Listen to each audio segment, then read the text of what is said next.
All right, welcome everybody. We are today talking to Anu Arora, the host of Mindful Leader Practices. A little bit about Anu for people who don't know, she has had an illustrious career spanning like several years at big companies like Microsoft. But in the recent past, she's been running a lot of leadership practices herself, being a coach herself. And the context of why we've brought her here is to talk about the podcast that she's currently hosting, which is the Mindful Leader Practices. So if you are interested in knowing how to be a mindful leader, that's the show that you got to go and follow. But over here, you're going to talk about like Anu's journey on how this all began. Welcome again to the show, Anu. We are excited to have you here. Yeah, thank you. Thanks, Arjun. And I am excited to be here. So thanks for inviting me. Really Awesome. appreciate it. Awesome. So I'm going to jump in and straight take you to a few months back when you probably just started this show, or like a few years back when you started this. What were you doing at that time, and like when did that spark come in that you want to start a podcast? Yeah. So as you told the audience that I am a leadership and executive coach, and the last few years have been extremely hard for people. And as I was coaching my leaders, stress is become very common. High level of stress has always been there, but that converted into mental health issues. It burnout, depression. There were so many things which were happening with the pandemic and the aftermath of pandemic. And in our coaching sessions, that came up because what I Mm, do is the whole person coaching. And when mm, it came up, we talked about mindfulness, emotional intelligence, and practices around that. And there were times when they'll say, "Oh, that's a great practice. Can you send that to me?" And afterwards, after the coaching session, I will just record something and send it mm, back to them. And as more and more people became interested in it, I thought, oh, this is something I can create a podcast. And mm. maybe it's more than just my coachees.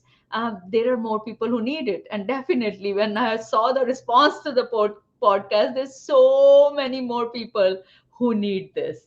And so I put together my previous recordings. So you'll see if you go to my podcast, you'll say the first Okay. month has about 15 episodes. They just Mhm. were there. Right. Then I realized I can't keep up with that rhythm, and so it became weekly. And ever since, I've been putting weekly episodes out there. I put practices out. I will A theme will usually, a topic will come from a coachee on something Mm. they are dealing with, and I would have given them a practice, and that'll become a practice that I share with the rest of the world as well. That is very exciting. It's almost like you were sitting on a wealth of content already, and it made perfect sense to like take that and kickstart a podcast. That's great. So I think you also had people who you were already consulting at that time. So like you had like an audience. So just delving a little bit into the world of your audience, right? Like, so who would you say is your audience? And also, more importantly for us, like, how did you decide this was going to be your audience, and did it just organically come because you were coaching them, or did you broaden or like scope it out while you started this podcast? So, a little bit of both. One is that it organically happened. I was coaching these people, they were in need of something. I had that skill, I had the experience in it. I was also trained as a mindfulness teacher. So, all things just came together organically. And I was in the right place to help them. That was number one. The second thing is, there was an audience I wanted to tap into, right? Audience to tap Mm, into this, but audience I wanted to tap into was the corporate audience. So this is, I am just mm, coaching a handful of people, right? I have, as one-on-one coaching, how many you'd coach? 30, 40 right. people. But there are so many people who need this, Mm, right? There's so many people who could benefit from this. And it is the corporate audience I was targeting, people who are under inordinate amounts of stress. and they just don't know where to go to. They live, I always say that they live a few inches from their body. so so it's just mindfulness just brings them back into their body, that you have this whole physical being present with you who can help you come into the present moment and experience life in, as is. We don't want to numb ourselves, we don't want to run away from it. We have the resources to work with this, and here are the resources, and these are not that hard, because as my coaches were experiencing that they were shifting, right? Just with a few minutes practice, Mm, they were shifting. And I'm like, okay, expand the audience, get to everyone. that's amazing. Yeah, I cannot tell you how much relevant this is. The idea of like escaping and not engaging and like living a few inches away from our body. I can connect to this in so many levels for sure. But more importantly for me is like you've decided that this is your audience. And so how did you like start this whole feedback cycle? Were you like talking to some of these people and like getting some thoughts around like, oh, is this resonating for you? Like what was this feedback cycle with your audience like for you? I would check in. I'll send them the recording, or I'll send them the Mm, link. And then when we'll come back, it's a part of the coaching cycle. When you come back, you check in with them, that how did the action items work? What happened? What shifts happened? And so what worked, what didn't work? And invariably, a mindfulness practice was doing its job. mm, I was like, oh, this is working. And there were some practices which were working better than others. And so I started to hone into them. For example, who would have thought that feedback is a very sticky area for leaders. yeah, Giving feedback is difficult. Receiving is even more difficult. People don't know right, how to give. People don't know how to receive. And right. this creates a lot of stress and anxiety. So I talked about mindfulness of giving and receiving feedback, which I don't think any mindfulness teacher has talked about. At least I haven't seen it anywhere. And Yeah. I created some guided meditation and practices around that, and that became a hit Mm, with my audience. And so I'm recognizing that it's not only what you want to give, but it's what they need. We need to right. tune into their FM stations. What do they need? And create content around that. And so I pivoted a little bit around that as well. I, that's a very good point, is to constantly, and then I think you have the best experience over here because you meet with these your audience very periodically, and so you're getting like enough inputs, and it's good to like be able to take that and pivot around it. Um, so jumping in into like a more tactical thing, right? Like you obviously have a very uh, calm voice and like being able to like talk to people because you've been coaching or so.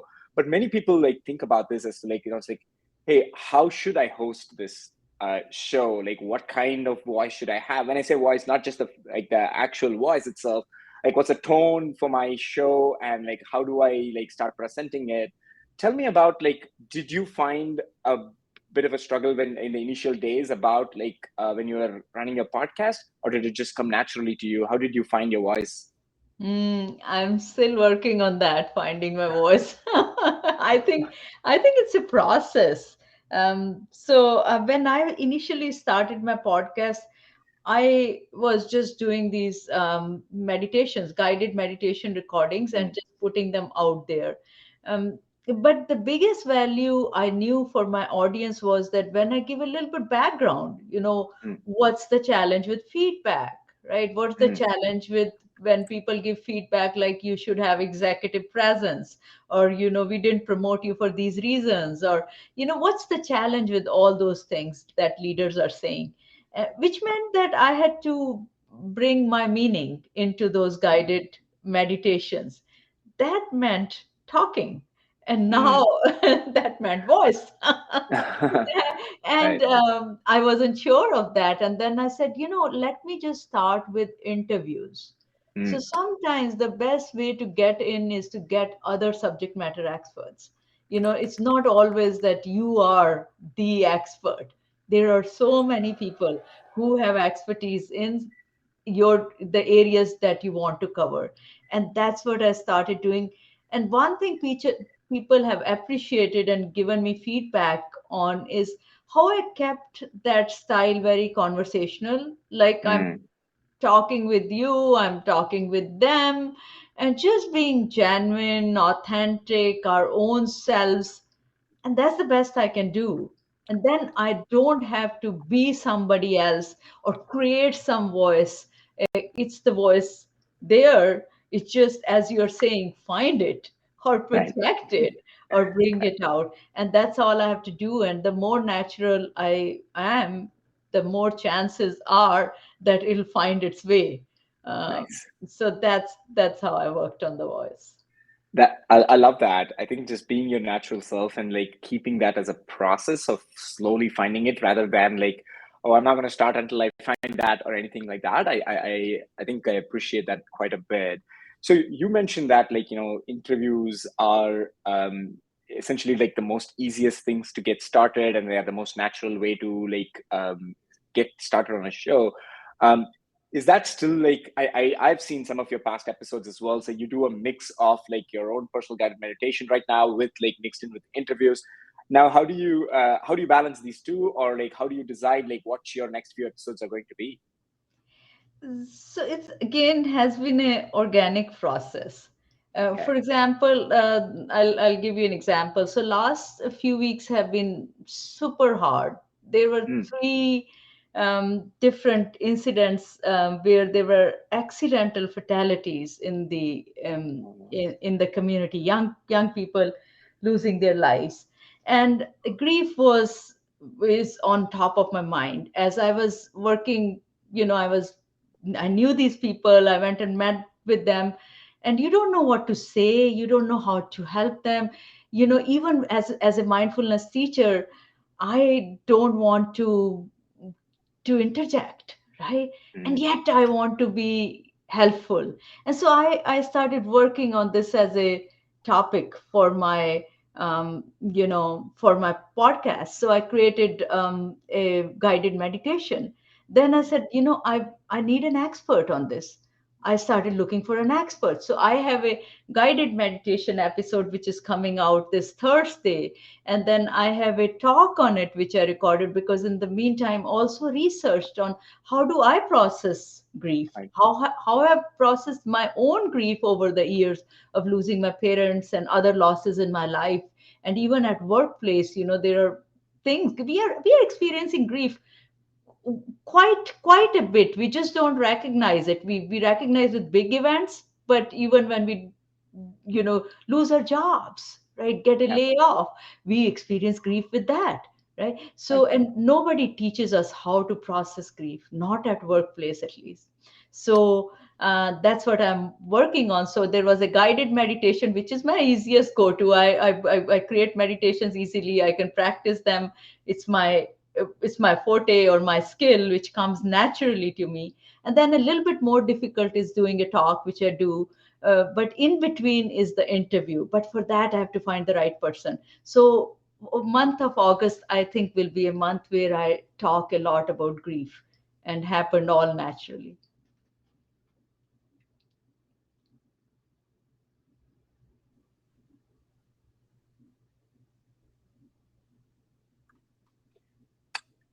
Yeah. No, I think um I really like the way that you mentioned like it comes naturally, like what is topical right now, that you actually like pick that and then like like explore, research different ways in which you can actually like bring that into your show. um Tell me a little bit more about this, right? Like you had a process right now, you researched about this, you learned about like how to do it, and then you went into your comfort zone, which is your mindful leadership practice, and then you also did like interviews, which is all like a mix of these things. What is your weekly process? Like it's like if you have to produce an episode right now, like just walk me through from like the research stage to like the recording to the post processing and everything as well. So I am always one episode ahead of the schedule. So that is my process. If I have, Okay. for example, I have my Thursday schedule, Thursday podcast ready to go. it's uploaded, ready to go.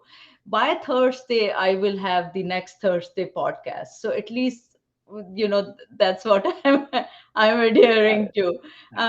Then in terms of, getting, as sometimes it's, I go to the easy route. If don't have a interviewer I'm looking for, or I had an interviewer and they said, oh, we are going to be available this week, and they canceled the last minute, Mm, and you have to be prepared for these right. eventualities. So I have this list of topics which are there. This is my master list. Mm, And I will mm, go and look at it and I say, oh, which one's the easy one for me to record? Because now I don't have this. What's my backup? And nice. and and I pick it from the backup and I say, oh, I can do a 15-minute guided meditation recording on this. That's not a challenge. So I will go and do that. I have a little setup here which has the professional microphone, which I should have been using, but it's it's set up on my laptop, and I will just go record that. That's awesome. Yeah. And I know that like you distribute your podcast in an Apple Podcasts. Do you do anything else outside of this? Because one thing is like currently people are consuming these information in many different places. So what do you do post event? So I have just used my client network and LinkedIn. Those are Got it. the two in places where I will let people know. So, for example, today I'll have a post out for the Thursday podcast on the topic that's coming up, and on Thursday itself I'll have another post. And this is for both my client network and the LinkedIn network. And that's the only place I'm currently advertising, but I know there is the Insta and the TikTok Of and course. YouTube, and I know there's so many different Right. ways. It's currently not, for monetization, and Right. it is a supplement to how I want to help my clients. It's Right. purely from that motive, and so that keeps it simple for me. It doesn't create a huge overhead of now I have to go to all these different ways, unless Right. I know you have a trick of making this easy. So we, Of we course. spoke about that a little bit, and that'll be super helpful. That I do Yeah. a podcast and automatically, magically, these little snippets are created. And so I know you do that. So I'm very Yeah. interested. Definitely. I mean, I think one of the things that like we keep hearing is like people who are hosting podcasts have their subject matter expertise that they're great at, but everything from marketing to promotions to like, like lining up speakers and everything is all like the difficult part. And so they are looking for ways in which someone can do this thing for them, and they don't have like the time to become experts in like video editing or like audio editing for that matter. So that's kind of where we come in. But you mentioned this thing like you're not monetizing right now, and like that's not what your thing is. But tell me a little bit more about like the ultimate goal of this podcast. What did you start out as? Hey, I mean, you're from Microsoft. What is the SMART goal, the simple, measurable way that you decided, like, this is what my podcast should be doing when you started it, and like, how is that going along for you? Oh, I have aspiration. Now, SMART goal puts a lot of pressure of making it Of course. achievable. Right. Achievable, realistic, time driven, right? Um, Yeah. Aspirationally, I want to reach 1 million people. So I have an aspirational goal, and I have also aspirational goal to write a book Mm, along with. And so this becomes a kind of a supplement to a book, right? mm, And so that is a 2 to 3 year plan. I just haven't created smart goals around it, but right. definitely need smart goals. I started a blog post also. Nice. There is a mindful leaders info, and I'll Mm, give you a link for that as of a course. leadership, again, mindful leadership blogs, which I've been writing very closely related to the podcast episodes. For example, when I talk about self compassion practice, then I write about it in the blogs also. Nice. Okay. This is great. I mean, it almost seems like for you, this is a great way to like increase the awareness of your personal as well as like your company's brand at this point of time. Were you also like interested in like using this as a platform to generate more people towards your business? Is that like was this like a lead generation platform for you as well? Yeah, you want people to get interested, to see value, to come to you, to, get the help they need, right? Use the resources, make Yeah, these resources are only useful if they reach people, right, right? If they right, become another another bit of data on the web, right. that doesn't help. There's Yeah, enough data which will take lifespans to go through.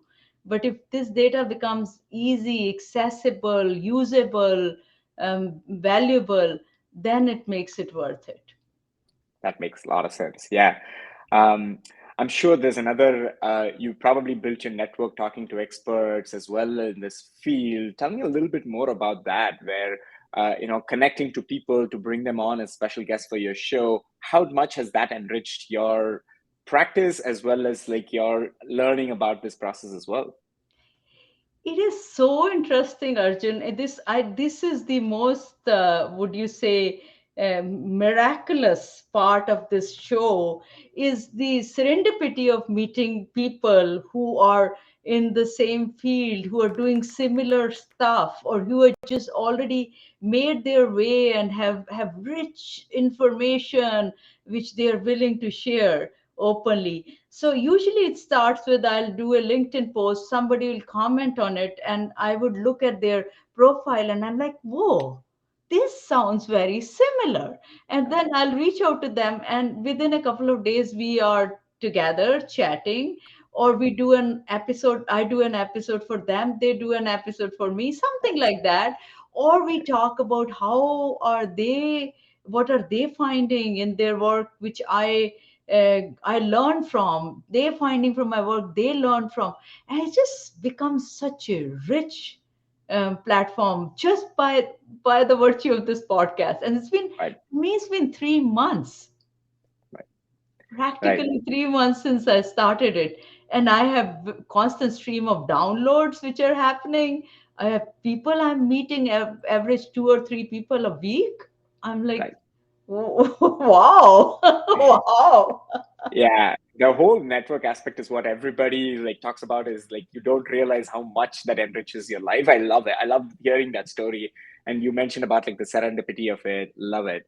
Um, I posted this that I'm talking to you. I had like a one question that came from like the audience, which is about like again, what was one moment that have listeners reached out about specific tools? Tell us a story or a moment that actually like made it so worth it. Like, I run the show and someone reached out to me and like said it, like, tell me one story like that that touched your life.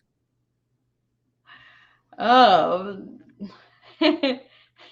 um, so um, I was talking about anger, and anger as that people have either suppressed lot of suppressed anger, they stay very calm, or or other emotions, and so there's a lot of stress people are carrying.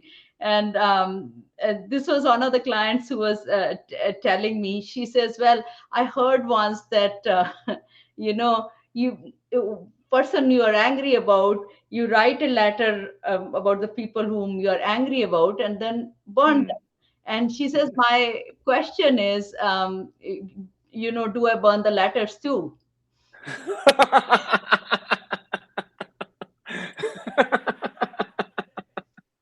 That was hilarious. So, this is how people have been dealing with anger. And then I had this whole, episode on anger. And she says, for the first time, I felt that I could just let go of that, the inner resentment that gets built in, Mm. that I didn't get my due, this is not, world is not fair, I'm not getting rewarded for my work, somebody else takes credit for it. And so to let go of that resentment, I, And not burn them, but burn the uh, letters. That's what she got from the episode. that's hilarious. I think that's probably the best moment that I've heard ever about like coming back from a show and hearing that is awesome.